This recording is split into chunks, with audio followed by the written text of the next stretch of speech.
If you've been anywhere near the self-development and entrepreneurship space online, you've probably heard of monk mode. Monk mode. Monk mode. Monk mode. Monk mode. Monk mode. And no, this doesn't mean becoming a kung fu master, a detective with OCD, or moving to a monastery to live your life in prayer and contemplation.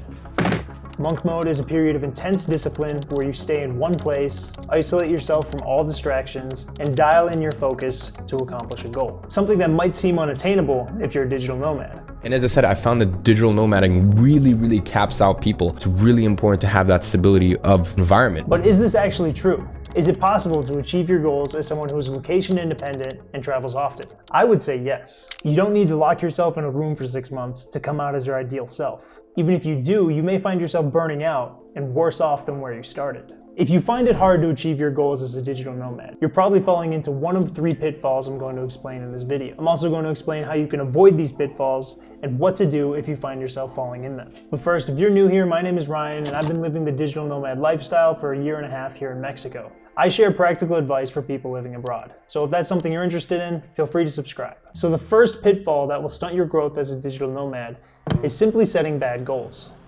It's happened to us all. You get excited to make a change in your life. So you set a lofty goal because you know you can achieve it by the end of the year. As you start working towards this goal, you're excited and motivated. You start making time in your day to pursue it, and you even start to see some results. But then it happens. You plan a trip, or you lose a client.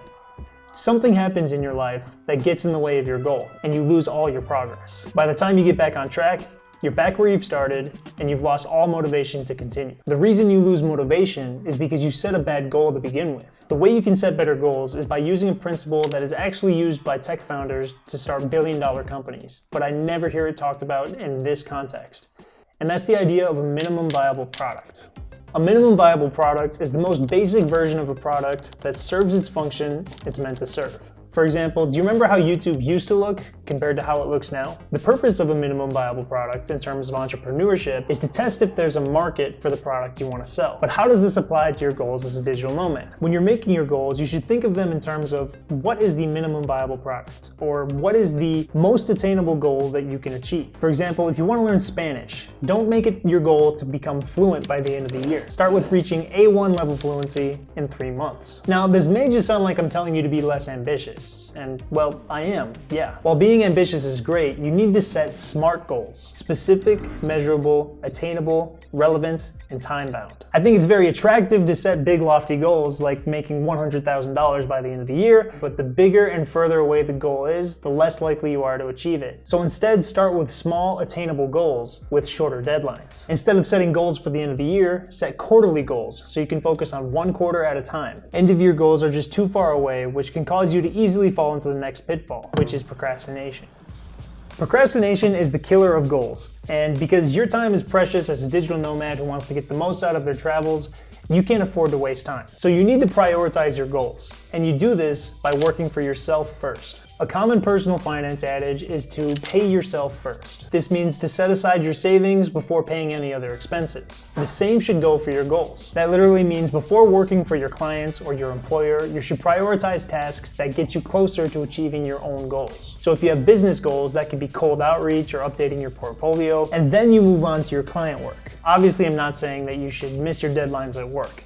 But even if it's just something small, working towards your own goals first thing in the morning creates a mindset shift where you make your business and your goals a top priority. For me, I want to make my health a bigger focus this year. So my top priority in the morning is taking an hour-long walk in the sun. And then I come home and I cross it off my list of things to do, and I get this huge dopamine rush, which, by the way, you should be making lists. Please make a list. I make lists every day, and I don't think I would get anything done if it's not written on a list. And once I get it on my to-do list, I fiend all day to cross it off the list. Now, it's best to do a to-do list first thing in the morning, or even better the night before, and you want to break your goals down into steps. And then you break those steps down into tasks that take you no longer than an hour. This way, even if you have a hectic schedule while traveling, you can make the most out of your focused time because you know what to do already. But if you fall into this next pitfall, you'll be so burnt out that even a to-do list won't save you. And the next pitfall that digital nomads fall into is constant travel.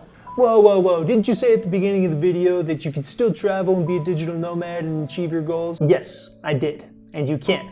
please put your pants back on. While you don't need to go into full-on monk mode, you should adopt the habit of slow travel. What I mean by slow travel is actually staying in a place longer than a few weeks. Ideally, at least a month, but preferably 3 months to a year. And your aim should be to really get to know the place where you're living, not just seeing the highlights that every other person who visits gets to see. This means possibly paying for an apartment, learning the language a little bit, and getting to know the locals. If you're constantly traveling from Airbnb to hotel to hostel to campsite and going out with new people you meet along the way every single night, I'm sorry to say, you're not a digital nomad.